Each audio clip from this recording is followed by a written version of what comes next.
Boa noite. Nosso tema de hoje está em Marcos 12. Mas primeiro eu quero dar um contexto prévio para todo mundo. Nesse capítulo, Jesus, em algumas vezes, debate com saduceus, fariseus e escribas. E o que são os saduceus e fariseus? Eram grupos que eram extremamente defensores da lei do Antigo Testamento, da lei de Moisés, mas eles falhavam em alguns pontos. Os saduceus, por priorizarem mais a política do que a religião, por se acharem autossuficientes, por não crerem na ressurreição. E os fariseus, por entenderem que a tradição também fazia parte da lei de Moisés. Ou seja, eles tentavam forçar hábitos do cotidiano, da tradição, dentro da palavra de Deus. É o que a gente chama de legalismo. Os fariseus entendiam que só a pessoa que conseguisse cumprir a lei de Moisés e mais as tradições que eles inventaram, só ela seria aprovada. Enfim, esse grupo de fariseus e saduceus sempre confrontava muito Jesus quanto à lei de Moisés, porque eles não queriam perder o espaço deles. E várias vezes esses grupos, fariseus, saduceus, escribas, tentavam Jesus quanto à lei de Moisés para ver se ele ia contrariar a lei de Moisés. E o texto de hoje é justamente sobre isso. Vamos ler junto Marcos 12, 28 em diante. Um dos mestres da lei aproximou-se e os ouviu discutindo. Notando que Jesus lhes dera uma boa resposta, perguntou-lhe: de todos os mandamentos, qual é o mais importante? Respondeu Jesus: o mais importante é esse: ouve, ó Israel, o Senhor, o nosso Deus, o Senhor é o único Senhor. Ame o Senhor, o seu Deus, de todo o seu coração, de toda a sua alma, de todo o seu entendimento e de todas as suas forças. O segundo é esse: ame o seu próximo como a si mesmo. Não existe mandamento maior do que esse. Muito bem, mestre, disse o homem.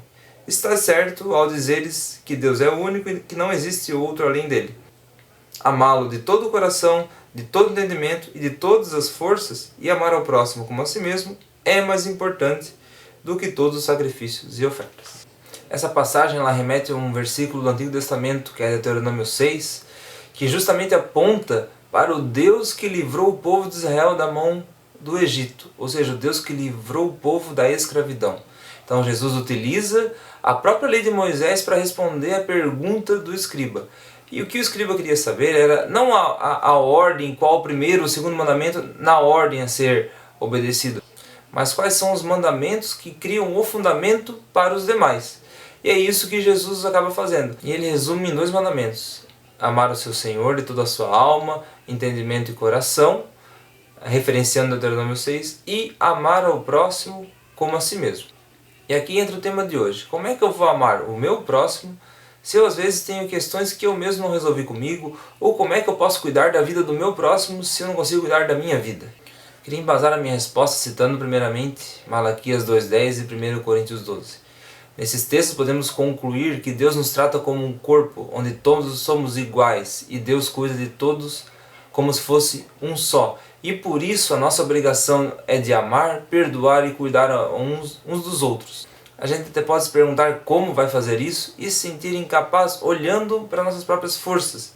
Mas o próprio texto de Marcos 12 já resume isso para nós. Ele fala que o primeiro mandamento é amar o Senhor, seu Deus, de todo o coração, alma e entendimento. E então, se eu amo a Deus, entendo que Ele me criou e que eu sou imagem de Deus, consequentemente eu vou entender que Deus me ama. E como Ele me ama, Ele me perdoou. E como Ele cuida de mim, eu vou tanto perdoar o outro como cuidar do outro. E aí vem a resposta à nossa primeira pergunta. Poxa, como é que eu vou cuidar do outro e perdoar o outro e amar o outro se eu tenho problemas comigo mesmo? Porque a gente não pode enxergar essa missão olhando para nós mesmos, mas olhando para aquilo que Cristo fez e faz por nós dia a dia. A questão do perdão é muito bem elaborada no texto de Mateus 18.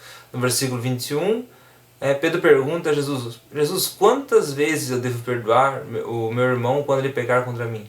E Jesus responde: até 70 vezes 7. Mas notem que essa questão do número ela é meramente simbólica. Aquilo ali quer dizer que você deve perdoar sempre. Assim como Jesus estendeu o perdão de Deus a nós, morrendo na cruz, justamente por nós, quando ainda éramos pecadores, o mesmo devemos fazer com o nosso irmão. E é isso que o texto de Mateus 18 quer dizer. Hoje em dia tem essa ideia que só devemos perdoar se a pessoa vier pedir desculpa, ou se você sentir que deve perdoar, ou se passou a raiva, enfim, outros motivos que estão ligados com a nossa emoção e com a nossa razão. E o texto de Mateus 18 ele contraria isso. A questão do perdão não é uma questão sentimental, é uma decisão e é algo que Deus nos pede porque nós mesmos já fomos perdoados. E nada mais justo que a gente estenda esse perdão ao nosso irmão. Se não fazemos isso, a gente se julga Deus sobre a vida da outra pessoa. A gente entende que a ofensa dele é muito grande, que é imperdoável. A gente não quer estender o perdão que nós recebemos para o nosso próprio irmão.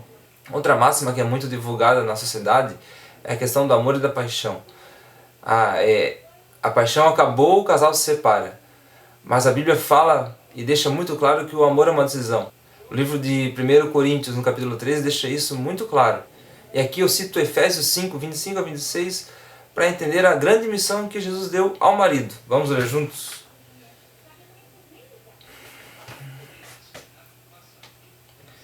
Maridos, ame cada um a sua mulher, assim como Cristo amou a igreja e entregou-se por ela para santificá-la, tendo-a purificado pelo lavar da água mediante a palavra. Ou seja, aqui a missão do marido amar a sua esposa não é condicional. Não ame somente se ela fizer aquilo que você mandar. Não ame só quando ela não errar com você. Não ame somente quando ela não se decepcionar. Não, é amar como Cristo amou a igreja. Bem, se a gente fizer uma comparação, a igreja só decepcionou Cristo, só traiu a Cristo, só fez coisas erradas com Cristo. Ela sequer o aceitou mesmo quando ele veio para salvá-la. Esse texto de Efésios 5 mostra como o amor não é somente um sentimento, é muito mais uma decisão. E a gente deve basear em Cristo a nossa capacidade de amar. Ele nos amou quando éramos pecadores e assim ele pede que o marido faça com a sua esposa, porque ambos são pecadores, ambos vão decepcionar um ao outro de forma alternada e mesmo assim ele pede, marido, ame a sua esposa. E um outro exemplo curioso que a gente pode citar é o livro de Oséias. Naquele caso, o que Deus pede a Oséias? Que ele ame uma prostituta, exatamente. Ele pede que Oséias case com Gomer, que era uma prostituta, e tenha filhos com ela. Numa leitura superficial isso é bastante estranho e curioso, mas a mensagem do livro de Oséias é justamente a mensagem de que Cristo amou a sua igreja, mesmo a sua igreja não querendo seguir a Cristo, mesmo a sua igreja não o aceitando, mesmo ela tendo rejeitado a Cristo. E o texto de Efésios 5 fala a mesma coisa. Ó marido, ame a sua esposa independente da condição. Ame-a como Cristo amou a igreja. E veja, a igreja só decepcionou a Cristo. Mesmo assim, ele amou e se entregou por ela.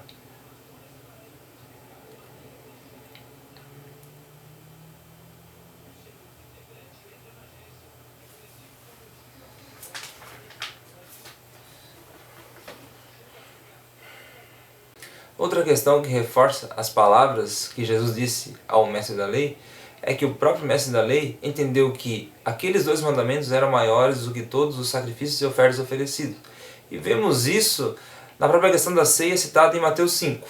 No versículo 23 lemos o seguinte: portanto, se você estiver apresentando a sua oferta diante do altar e ali se lembrar de que seu irmão tem algo contra você, deixe sua oferta ali diante do altar e vá primeiro reconciliar-se com o seu irmão.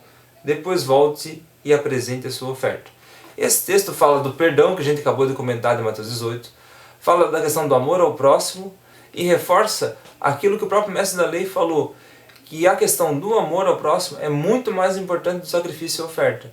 Veja aqui que o texto mesmo diz, se você sabe que o seu irmão tem algo contra você, e aí independente da culpa, não fala de quem é a culpa, não fala quem tem que buscar a reconciliação, fala que os dois têm que se reconciliar. E nessa questão, deixe de apresentar a sua oferta e vá reconciliar-se com o seu irmão. O próprio texto bíblico deixa claro qual que é a prioridade no reino de Deus. Gostaria de concluir aquilo que a gente comentou lá no começo, com Malaquias 2 e 1 Coríntios 12, sobre a questão do corpo. Jesus nos vê como um só, apesar de termos diferentes funções, diferentes dons, um ajuda o outro, um perdoa o outro, um confessa o pecado ao outro, todos somos um só. Eclesiastes fala que quando um cai, o outro ajuda. Em toda a Bíblia, no Antigo e no Novo Testamento, a questão da aliança com o povo de Deus ela é muito enfatizada. E claramente somos chamados a ajudar uns aos outros. E essa questão do corpo, ela é ainda mais forte em 1 João 5. Vamos ler juntos. Todo aquele que crê que Jesus é o Cristo é nascido de Deus. E todo aquele que ama o Pai, ama também o que dele foi gerado, ou seja, as pessoas. Assim sabemos que amamos os filhos de Deus, amando a Deus e obedecendo aos seus mandamentos. Mandamentos esses que citamos em Marcos 12. Porque nisto consiste o amor a Deus, em obedecer aos seus mandamentos. E os seus mandamentos não são pesados. Aqui também encerramos outra máxima, né? Mas Deus consegue amar, Jesus consegue amar. Não, aqui fala que os seus mandamentos não são pesados. E reforço o que eu falei anteriormente. Quando baseamos o nosso amor em Cristo e quando amamos a Deus de todo o nosso entendimento, de todo o nosso coração, de toda a nossa alma, aí sim a gente consegue cumprir aquilo para o qual nós somos chamados, que é amar o nosso próximo como a si mesmo. O reino de Deus ele é constituído de pecadores, de pessoas com defeitos, de pessoas com problemas. E por causa disso, um acaba ajudando o outro. Então quando você pensar ou ouvir, eu não posso ajudar o outro porque eu não consigo ajudar a mim mesmo, isso é uma mentira. E ela é derrubada pela própria palavra de Deus. Pois se Ele nos amou quando ainda éramos pecadores, e se Ele nos perdoou, podemos sim estender isso ao nosso próximo. Se continuarmos a pensar que não podemos ajudar o próximo porque a gente não se sente pronto, preparado ou resolvido, a nossa vida vai virar um fim em nós mesmos. Nós nunca vamos pensar no próximo, sempre vamos pensar em nós mesmos. Então, fiquemos com o que Jesus falou, o mestre da lei, em Marcos 12. Amar a Deus de todo o coração e amar ao próximo como a si mesmo, baseando o nosso amor em Cristo.